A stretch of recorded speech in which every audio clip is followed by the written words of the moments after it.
Thanks so much for staying there. Now, pressure group Let My Vote Count Alliance has faulted the Electoral Commission for adding more names to the special voters list. The group claims that the actions of the EC is capable of disturbing the peace of the country. First of all, in breach of the CI 94, we state that application for special voting should be made no later than 42 days before election day. The Electoral Commission, as late as this morning, continues to add on the names of various persons onto the special voting list. This is unacceptable and should therefore be rejected by all Ghanaians who love democracy and its sustenance. Ladies and gentlemen, these can't be errors. And if they are so grievous, we can't overlook them. Election 2016 is a serious business. We have no room to tolerate laziness or errors or irregularities. We will not.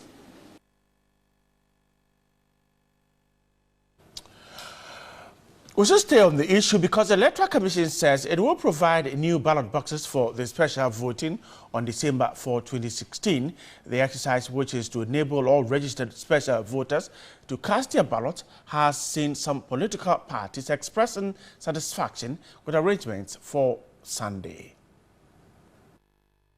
One special voting was marred by registered voters unable to find their names on the list. As a result, the Electoral Commission, after an emergency inter-party advisory committee (IPAC) meeting, called for a second day of voting. The meeting concluded that persons affected were those who could not transfer their votes to the constituency where they wished to vote. The Commission also said some security agencies did not submit any list of special voters for the exercise. The Commission and IPAC concluded that persons who transferred their votes and whose name appeared on the special voters list but who could not vote on December 1, 2016 should be allowed to vote on December 4th. We are doing our checks of those who have voted the last time to know who have not voted, so that when they come to vote, we know that you have voted already or you didn't vote. Because we can't say that because they are secret service, we are media men, they are genuine, they are human beings. They can be making mistakes to say they are going to try whether they can vote again.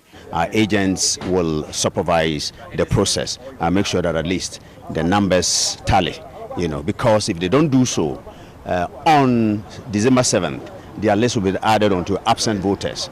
Persons who did not transfer their votes but whose names appeared on the special voters list can only vote in the constituency where they are registered. People who are in Accra here and apply to be special voters, even though they are registered voters in other constituencies outside of Accra, thought that they could vote in Accra here. Now it's been explained to the heads of the security that that is not the case. You will have to vote where you actually originally registered. Those whose names did not appear at all, we will appeal to send them to security operations at places near where they are on the main register so that they could vote early and perform their security function. The Commission says voters whose names are included in either the earlier list or the updated one provided to political parties should be allowed to vote. The Commission would provide new ballot boxes for the special voting on December 4, 2016. Let's go to the phone lines now. Dr. Eric Oduro-Osai is a governance expert and a political economist. He's just joined us on the phone lines. Great to have you tonight, Dr. Osai. My pleasure. Let's start from here. Now, we were expecting the Electoral Commission to today inform the public about what went wrong, how the wrongs are to be rectified, and the way forward for Sunday. Now, the day is about ending. Are you satisfied that perhaps the EC has come out with the necessary information that will help the public as to which way forward? Thank you very much. I think the EC, it's 50-50. I think the EC has come out with going forward, how they intend proceeding. But the bit that is lacking had to do with the fact that the EC has not been able to explain to Ghanaians what actually happened. And I would expect the EC to come out and then accept that they did not do that which was right. Accepting the fault, accepting the blame, is one way of encouraging Ghanaians that going forward, we will be able to learn on this election learning curve. And I hear the EC saying that they're going to organize it once again on Sunday. It is not very clear as to how they intend doing it. My fear is that it is likely to affect the December 7th election, because these are the same people who will be performing certain official duties on that day, and they may have to travel to their duty post.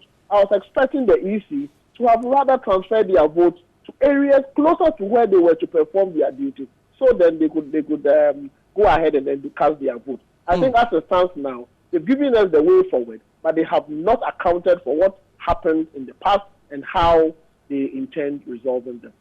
But if the Electoral Commission says that officers who could not vote last Thursday will be allowed to vote on Sunday, how do you say that it could affect voting on Wednesday, the general elections day? What it then means is that those who were not able to vote yesterday would have to wait and vote on Sunday, assuming that somebody's duty post is in Wa, in the upper west region. What it then means is that the person will vote on Sunday, and then after Sunday, try to organize himself or herself, and then move out on Tuesday to go and perform their duties on Wednesday. You can imagine the stress on that person. That is what we were trying to avoid.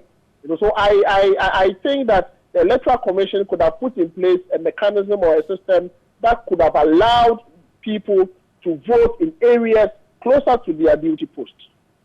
I see. So what about the admonition to the police service that post these persons who are unable to vote on Sunday to the areas where their votes are to observe, so that they can stay there, do their work, and vote? Won't it help the situation? Definitely, it would have helped the situation, and it would have been one of the best options. I don't know why they did not explore that option. Because if that option is available, then I would advise the EC to go ahead to do that. Grateful for your time tonight. Dr. Eric Odro-Osai is a governance expert and a political economist. They're talking to me about the special voting, the second round being to be held on Sunday by the Electoral Commission, and we're hoping to see what happens. We'll try hard to speak to the head of public affairs of the Electoral Commission as to exactly arrangement for Sunday. We'll get that to you when he picks our phone.